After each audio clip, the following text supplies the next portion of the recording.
नमस्ते साथीहरू।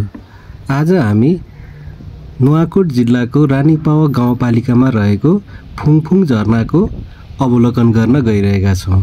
अगाडिको दृश्यहरू के कस्तो देखिन्छ हेर्दै जानु होला है त। फुङफुङ झरना घुम्न आउने आगन्तुकहरूको लागि चिया, कफी, नास्ता खानको निम्ति यहाँ एउटा रेस्टुरेन्ट पनि रहेछ साथीहरू। यो ठाउँसम्म चाहिँ बाइक, गाडी, स्कुटर चढेर आउन सकिन्छ। यहाँदेखि चाहिँ झरना हेर्नको लागि हिँडेर जानुपर्ने रहेछ है त। हाय हाय हाय, हेलो हेलो हेलो हेलो। तल यो पार्किङमा स्कुटर राखेर अब हामी यो ओह्रालो झर्नेछौँ साथीहरू। ल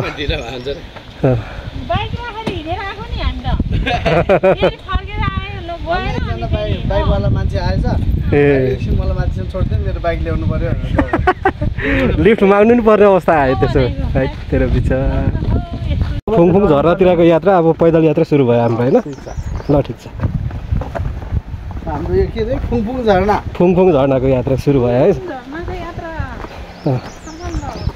आवाज चाहिँ सुनेको छ, झरनाको आवाज चाहिँ सुनेको छ। झरना चाहिँ कहाँसम्म झर्नु आवाज हो कि म त यो पातको आवाज हो र। झरनाको आवाज चाहिँ सेतो रहेछ, रातो रातो रहेछ। झरनाको आवाज चाहिँ सुनेको छ तर साँच्चै सफा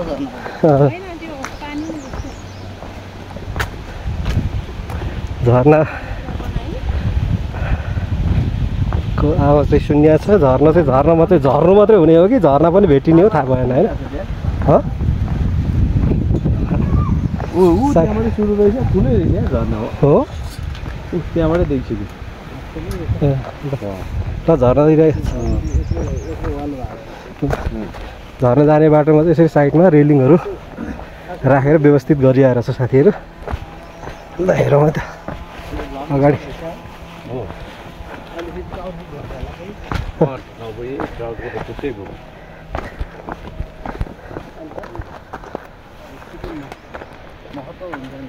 ल हजुरहरूलाई स्वागत छ फुङफुङ झरनाको यात्रामा।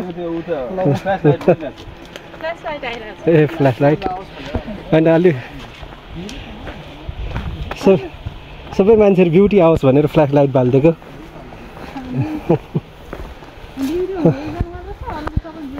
ह्यान्स अरू त सबै ह्यान्डसम हो नि त हामी त।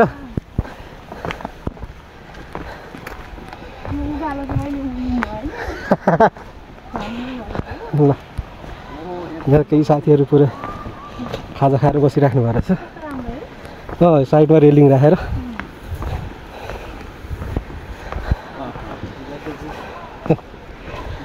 के हो साथी, पोखरी छ कि क्या?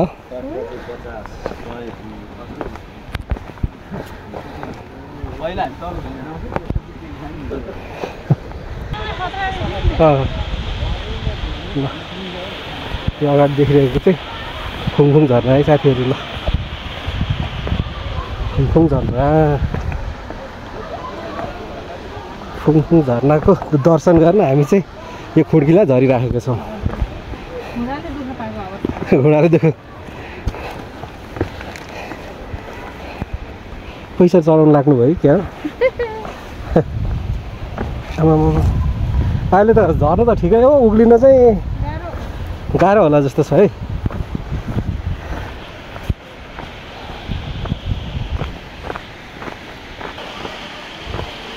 यो त कहिले उक्लिनु त नसकिएला जस्तो पो लाग्यो त मलाई त।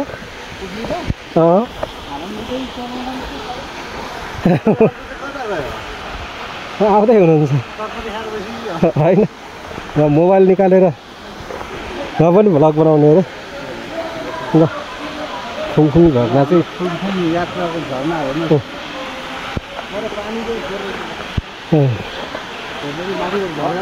यो चाहिँ साउन भदौतिर आउनुपर्ने रहेछ यो झरना हेर्नलाई चाहिँ। हजुर बाटो चाहिँ अलिक गाह्रो गाह्रो रहेछ।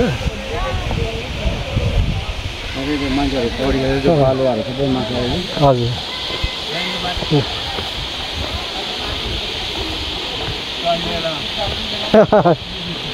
अब चढ्ने बेलामा चाहिँ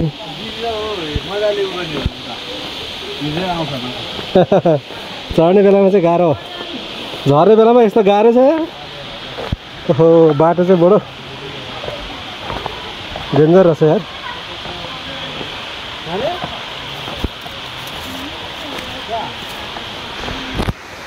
आमा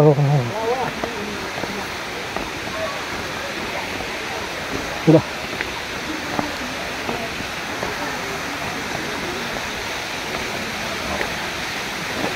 बाटो चाहिँ डेन्जर रहेछ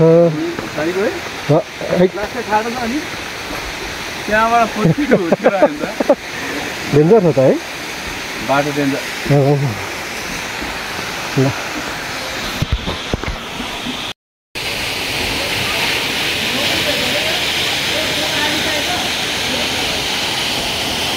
नुवाकोटको रानी पावादेखि तलतिर घुमिरहेको फुङफुङ झरनाको दृश्य है साथीहरू हेर्नु ल केही साथीहरू नुहाइरहेका छन् झरनामा केही साथीहरू त ड्राइभ भनिरहेका छन् यहाँ हाम्रो केही साथीहरू तलतिर हेरिरहेका छन् यो तलतिर चाहिँ बडो डरमर्दो दृश्य रहेछ हेर्दै काली लाग्ने हेर्नु त साथीहरू ल तल अहिले चाहिँ अलिक सिजन भएन झर्ना हेर्ने साउन भदौको टाइममा आइयो भने चाहिँ एकदम रमाइलो झर्ना रहेछ साथीहरू ल कस्तो शीतल हुने कि है तपाईँलाई कस्तो अनुभव भइरहेको छ यो फुङफुङ झर्नामा आएर एकदम राम्रो लाग्यो हो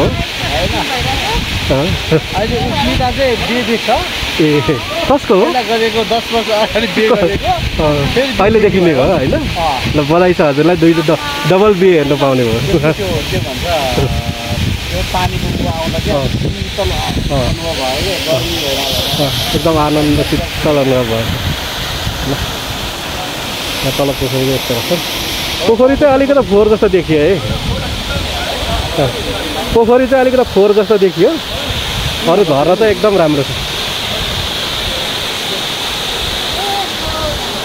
ल ल स्पेसल हाङुक पोज दिउँ त हाङुक पोज ल मेरो बहिनी आउँदा त घ्याउमा आएको आउँदा आउँदा घ्याउमा आएको झर्नातिर पऱ्यो बडो रमणीय दृश्य रहेछ साथीहरू तपाईँहरू पनि फुर्सद मिलाएर आउनु होला नुवाकोट रानी पावाको अलिक तलतिर पऱ्यो तल झर्नु पऱ्यो रानी पावादेखि रानी पावाको चोकबाट नै फुङफुङ झर्न जाने बाटोको डिरेक्सन दिएका छन् साह्रै राम्रो झर्ना रहेछ ल साथीहरू ठाउँ त यो तलतिर हेऱ्यो भने चाहिँ बडो डर मर्दो रहेछ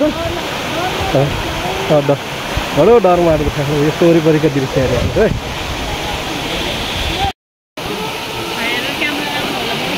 आइफोनबाट राम्रो आउँछ नि आइफोन दिदी भेना बस्नु त यहाँ भेनाकोबाट फिर्नु आउँछु सर्लाको माथिसम्म हेरेँ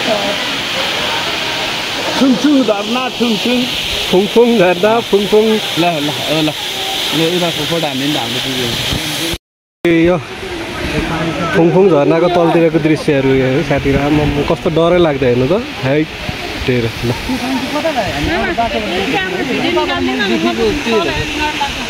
हो र जानु चाहिँ फेरि यो उकालो भएर जानुपर्ने गाह्रो छ उकालो चाहिँ फुङफुङ झर्ना एरिया